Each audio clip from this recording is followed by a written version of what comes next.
अर्थैरापादितै। लोग बड़ी हिंसा करके, दूसरों की जेब काट काट करके, मीठी मीठी बातें करके, सत्कार करके, झूठा बीजक दिखा करके, सौदा किए हुए माल की जगह दूसरा रद्दी माल देकर इस प्रकार के पापादि से थोड़ा पैसा इकट्ठा कर लेते हैं। इस अर्थ शब्द का अर्थ संसारी लोगों ने यही किया है कि जिसको लोग चाहें उसका नाम अर्थ है, अर्थ्यते इति अर्थ। लेकिन इसके बीच में भी एक अर्थ है, पंडित लोग इसकी व्युत्पत्ति ढूंढ लें।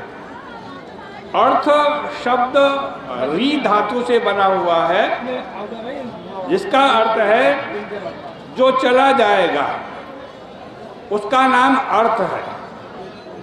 जो हमेशा आपके पास नहीं रहेगा, थोड़ी देर के लिए आया है चला जाएगा, उसका नाम अर्थ है।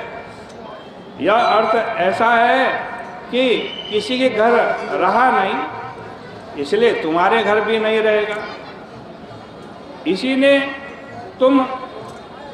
से तुम अपने देह का पालन करते हो और यह तुमको नीचे उतार करके ले जाएगा। जब आदमी का रोजगार नहीं चलता, उससे कुटुंब का भरण पोषण नहीं हो पाता, उद्यम उसके सब वृथा चले जाते हैं और जब वह मरने के पास पहुंच जाता है तब उसकी पत्नी उसे नहीं पूछती। हमने अनेक पत्नियां, पतियों, माताओं, पिताओं, पुत्रों और भाइयों को देखा जो एक दूसरे के असमर्थ हो जाने पर यह कहते हैं भगवान इनको धरती से उठा ले तभी अच्छा है। अब तो हम लोग इनकी सेवा करते करते ऊब गए। जैसे किसान लोग बूढ़े बैल का आदर नहीं करते, वैसे ही बूढ़े आदमी का आदर ये संसारी और भोगी लोग नहीं करते। परंतु इतने पर भी मनुष्य को वैराग्य नहीं होता है। जो बहुत सुंदर था उसकी चमड़ी सिकुड़ गई, जिसके दांत चमकते थे बुढ़ापा आया वो दांत टूट गए, मृत्यु उसके सामने खड़ी है। उनको लोग वैसे ही भोजन देते हैं जैसे कुत्ते को भोजन दिया जाता है, शरीर में रोग हो जाता है,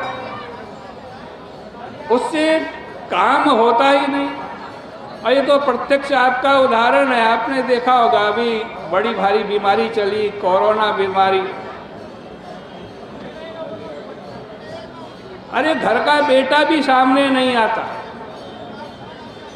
मृत्यु हो जाने के बाद दाह संस्कार करने भी घर के लोग नहीं पहुंचते।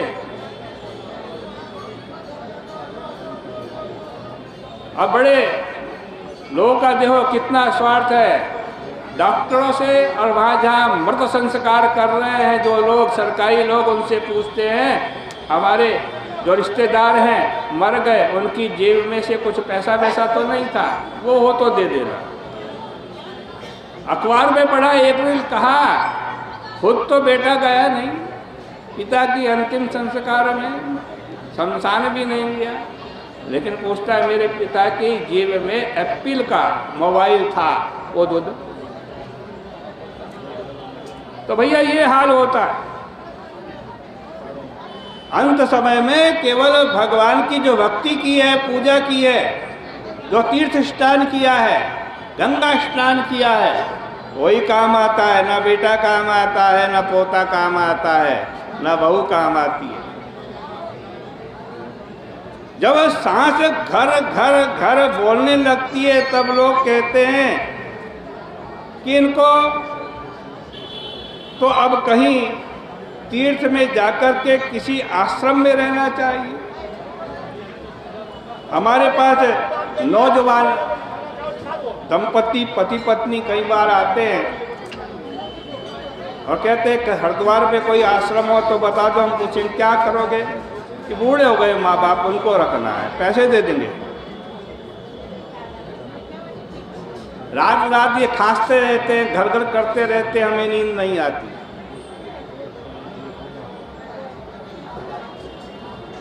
इसलिए यहाँ पर कोई बढ़िया आश्रम हो तो वो बता दो, हम उनको वहां भेज देंगे। हम रुपए पैसे भेज देंगे। तो देखो भैया, इस प्रकार बुढ़ापा आता है और सबके ऊपर आता है बुढ़ापा। इसलिए बुढ़ापे के लिए कुछ संपत्ति रख लो। बुढ़ापे के लिए संपत्ति क्या है? ये भगवान की भक्ति ही संपत्ति है। जब कोई काम नहीं आता तो भगवान काम आते हैं। जब मनुष्य अपने परिवार पर भार बन जाता है और उसके बुलाने पर कोई उसके पास में नहीं आता, अंत में उसे मरना पड़ता है, यमदूत आकर के उसको यातना देह में ले जाते हैं। देखो, इस प्रकार कपिल भगवान माता देवहूति को ज्ञान की बात बतला रहे हैं। आज की चर्चा का परिपूर्णता यहीं पर करते हैं। कल